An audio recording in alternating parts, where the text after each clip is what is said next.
getting started on tearing down the front Dana 60. You gotta kidding me.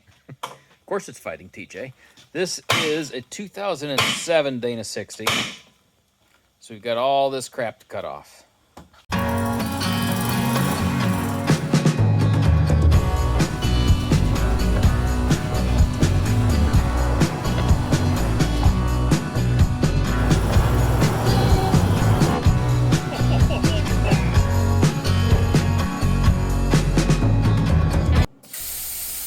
We're not the first ones to repurpose a 05 and up Superduty Dana 60. So you've seen this before probably, but we're going to go through some of the steps here. If you don't have a plasma cutter for this, go get one. It's going to make your life a whole lot easier, at least on this side. The other side's more cast. You'll see soon plasma cutter really isn't going to do anything over there, but it makes short work of the driver's side brackets here.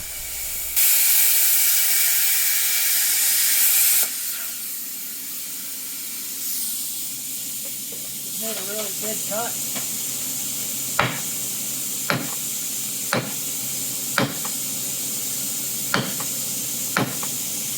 Coming off.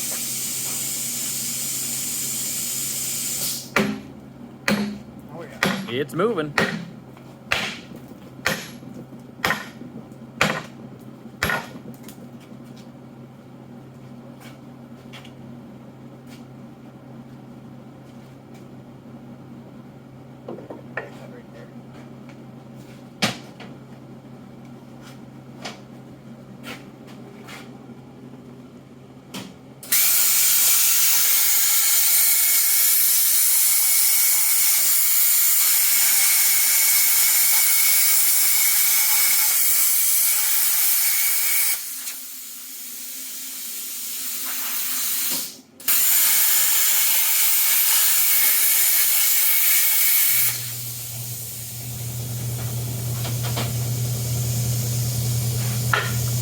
There she be. She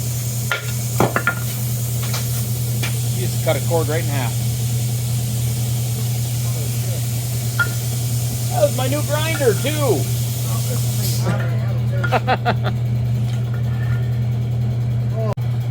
So, actually making progress. Look at that. This side of the axle just needs a minute or 70 of grinding to clear up what's left. And then there's that side. This big monster of a cast chunk over here. This side's going to be a whole lot more work, but progress has been made. Look at that. For the cast section, TJ is attacking it with a reciprocating saw with a long blade. There just doesn't seem to be a better way to go about it other than a little bit of patience and just let the saw do its job.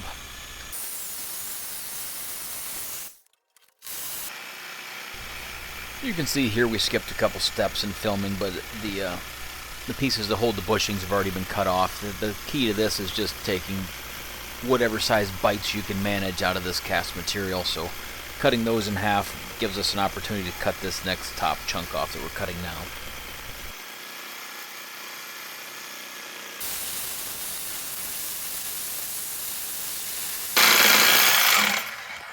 It's no hot knife through butter, but it's cutting. It's getting there.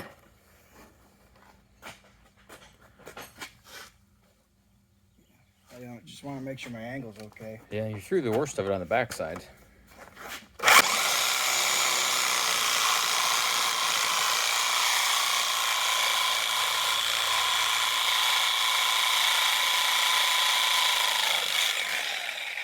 There it is.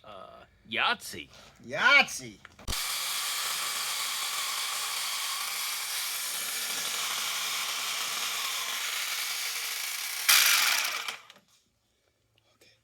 I think you need to I'm through the middle bridge. I just gotta just finish. pivot the tip over now. Yeah, I just gotta finish that. Whew. Be a man. Be tough.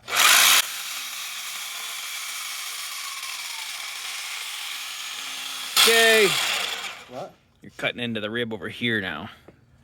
Too low. It'll break off. You can grind her smooth.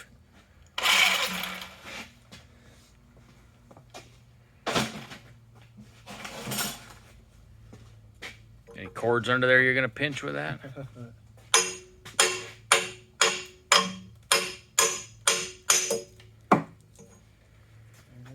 Look at that.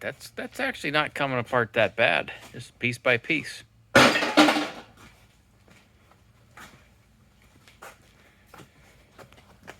You don't care about this because you have to cut back here anyway.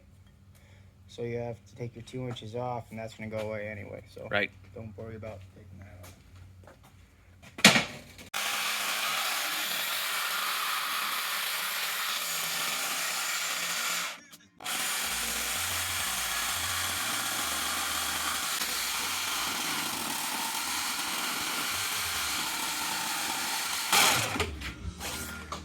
And pound it off.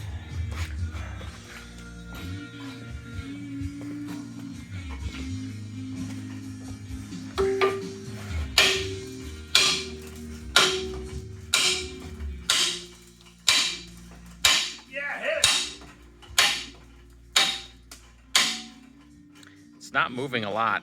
It's moving a lot. It is moving a lot? Oh, yeah. Oh, yes, it is. If you only had a bigger hammer. I know, I don't want to ruin this. Where's that big sled?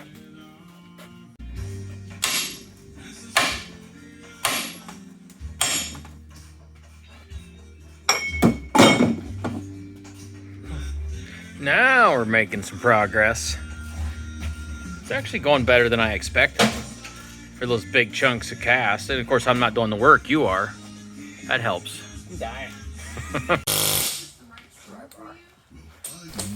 At this point, TJ's used the die grinder to cut all the way around the tube at the 2-inch mark, as well as cut across to make it into some smaller pieces, and then we're just trying to use the air hammer to break off the pieces of cast.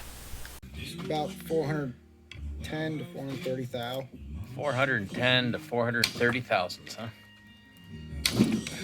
Yeah. See if I hit the tube. It's banging on that. Push her the other way with an air hammer.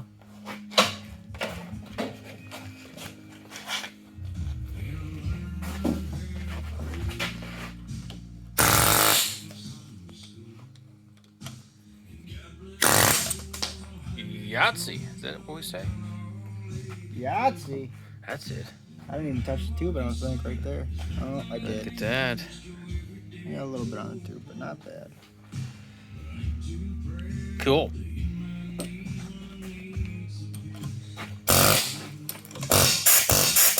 Yeah, no, that's wishful thinking. Yeah. So are these indents plug welds? Yes. Mm-hmm. Yeah, so enough to cut around it. From what I've seen, they just pop right off. The plug welds break. They just break off. Yeah, there's nothing to them. Cool.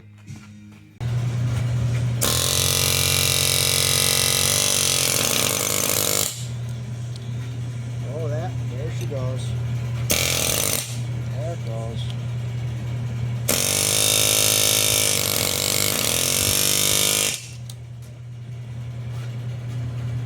Oh, yeah.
That is the most stubborn piece there is. Is there even any plug weld on it?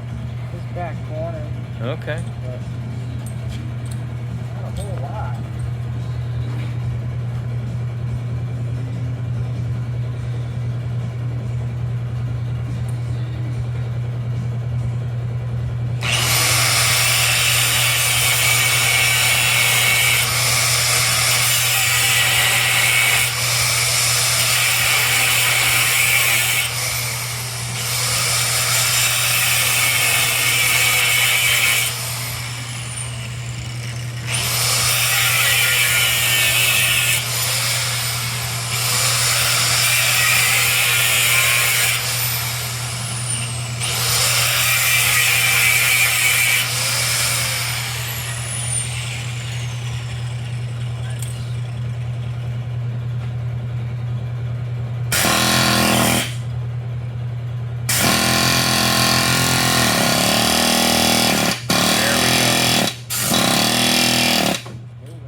Back to what you were doing in the beginning there, because I got some leverage on it now.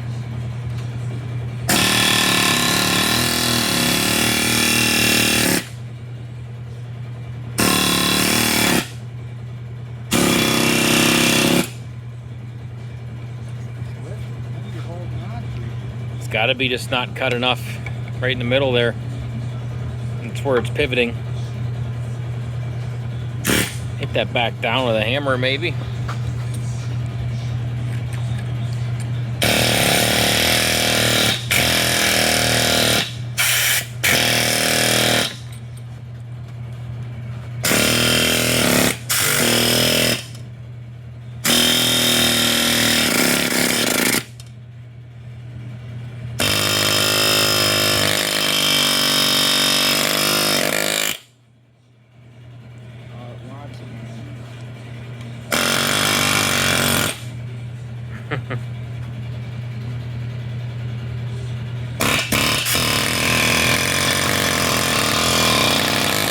There she goes.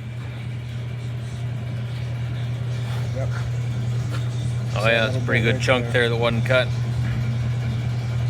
That would do it. That's it? That's all the way around, right? That's all the way. Of course it goes all the way around. Cool. There's TJ going after some of that flashing there with the Dynafile. Pretty handy tool for getting in there where he's at. I don't know if it's as fast as a angle grinder, but it definitely helps get into small areas like that. It's actually an Amazon purchase. I'll go ahead and link that down below as to which one we're using here. So this Dana 60 is all cleaned up and is coated with some Steel-It. If you're not familiar with Steel-It, it is a stainless steel paint that you can weld through. It's great for this application because it'll be painted under the truss, help with corrosion resistance, and of course it makes it look nice. I'll add a link to the Steel-It down below as well. So there you have it. 13.5 minutes to clean up a Dana 60 housing. In reality, it was a few more hours than that. This is a lot of work. It's doable. Again, we use a plasma cutter for some of the stuff, but really you don't have to. Sawzall and a grinder will get you through everything. The air hammer was a huge help for breaking off the casting after we cut around the tubes. But other than that, it's a very doable project for anybody. The housing looks great. Time to move on to the next steps, which is adding a Artec truss to it. Thanks for watching, guys. Go ahead and hit that like, subscribe button. Again, this is for the Liberty. It's going to be a great build, so follow along.